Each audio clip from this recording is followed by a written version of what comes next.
I had pneumonia about 5 years ago. Went through a bunch of testing, and then about 4 years ago, they said it was pulmonary fibrosis, which my older brother had died from that about 14 years ago.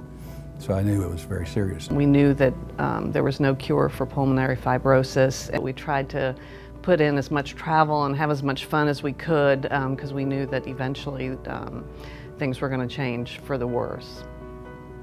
All of a sudden one morning, even though my condition was bad at home, and I was barely getting around, one morning Irene brought me some breakfast. I took one bite and said, I have to go to the hospital. You need to call an ambulance. So he was sick enough for us to really think that his only option at that time was transplant.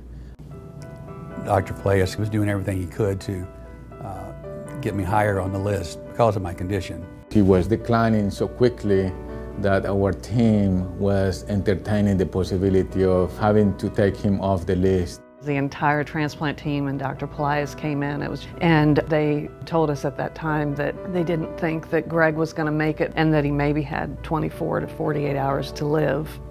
When the transplant team left, it was just he and I laid down next to him and I was just sobbing, and he was comforting me and telling me it was going to be okay. It was about 5 o'clock in the morning, and our wonderful nurse, who I call our angel, she came in and she said, Dr. Playas is on the phone and he has good news. And he told me a lung had come in and we were going into surgery in a couple hours. And I couldn't believe it. Gregory Moore was, by definition, not anymore transplantable. And a miracle came through. He got, within the last 24 hours of his life, probably new lungs.